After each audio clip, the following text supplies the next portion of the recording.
எடப்பாடி அவர்கள் நாடாளுமன்ற தேர்தலுக்கு முன்பு அந்த கூட்டணியிலிருந்து விலகி வந்த பிறகு யாரெல்லாம் கடுமையாக பேட்டி கொடுத்தாங்க? அன்வர் ராஜா அது முக்கியமானவர், எங்களுக்கே கொடுத்தாரு, டிபேட்டுக்கே கொடுத்தாரு.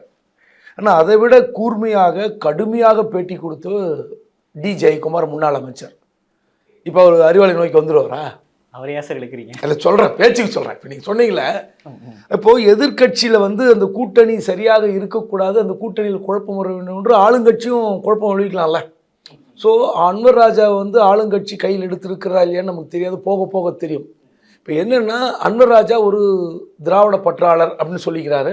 உண்மையிலே அதிமுகவில் வந்து ஓரளவு ஒரு ப்ரெசன்டேஷன், பேட்டி விவகாரத்திலும் சரி, அமைச்சராக இருந்தபோதும் சரி, அன்வர் ராஜாவுடைய பேச்சு கொஞ்சம் சரியாக இருக்கும். மக்கள்கிட்ட போய் சேரக்கூடிய கருத்துக்களை ஒரு வலிமையாக சொல்லக்கூடியவர் அன்வர் ராஜா, நான் மறுக்க மாட்டேன். ஏன்னா பல விவாதங்களில் அவர் அமர்ந்திருந்த விவாதங்கள் நானும் பங்கேற்றிருக்கிறேன் சொல்வார். இப்போ வந்து நிருபர்கள் கேள்வி கேட்குறாங்க, இதே மாதிரி பாஜக வந்து ஜெயலலிதா அவர்கள் கூட்டணி வைத்த போது நீங்கள் என்ன பண்ணீங்க, உங்கள் குரலை உயர்த்தினீங்களான்னு கேட்கும்போது, இல்லை ஜெயலலிதா அவர்கள் வந்து கூட்டணி வைத்த போது அந்த கூட்டணியை உதறிவிட்டு ஆட்சியை கலைத்து விட்டே வந்து தைரியமாக நின்றார். அப்படிப்பட்ட ஒரு வலிமையான தலைவர் எடப்பாடி பழனிசாமி இருப்பாரான்ற மாதிரி கேள்வி கேட்குறாரு. நான் என்ன கேட்குறேன், 2021 பாஜக கூட்டணி வைத்தார், அப்போ வந்து வெளியே வந்தாரா? வெளியே வரல. அப்போ இருந்தார், அந்த கூட்டணியில் போட்டிட்டு தோல்வி அடைஞ்சார் நினைக்கிறேன். ரைட்டு, இருந்தார், தோல்வி அடைந்தார். அதன் பிறகு நாடாளுமன்ற தேர்தலுக்கு முன்பாக எடப்பாடி பழனிசாமி அந்த கூட்டிலிருந்து வெளியே வந்தார். எஸ்.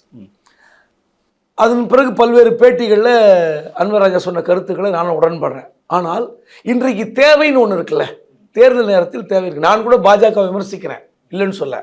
தமிழ்நாட்டில் ஆகாத கட்சி பாஜக, நான் விமர்சிப்பதில் பின்வாங்கல. ஆனால் அதிமுகவுக்கு ஒரு கூட்டணி தேவைப்படுகிறது. அந்த கூட்டணியில் ஒரு சிக்கல் என்னென்னா, இப்போது சில நாட்களுக்கு முன்பு தமிழ் இந்தியில் பேட்டி கொடுத்தார் அன்வர் ராஜா.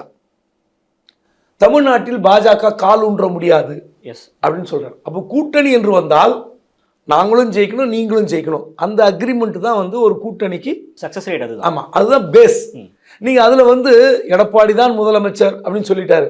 ஆனால் தமிழ்நாட்டில் பாஜக கால் ஊன்ற முடியாது என்று அந்த வாதத்தை வைத்தால் பாஜக எப்படி அழுத்தம் கொடுக்கும்? சார், எங்களால் உங்களுக்கு 10 ஓட்டு கிடைக்கும், உங்களால் எங்களுக்கு 50 ஓட்டு கிடைக்குது, எங்கள் 10 ஓட்டு முக்கியம் இல்லை. அப்போ அன்வர் ராஜா எப்படி சொன்னால் எப்படி? அதே மாதிரி ஒரு அழுத்தத்தை எடப்பாடி பழனிசாமி கொடுத்து அண்ணாமலையை பாஜக என்னாச்சு, தூக்கி போச்சா இல்லையா? அண்ணாமலை தூக்கி போச்சா இல்லையா பாஜக? அதே மாதிரி தான் இப்போ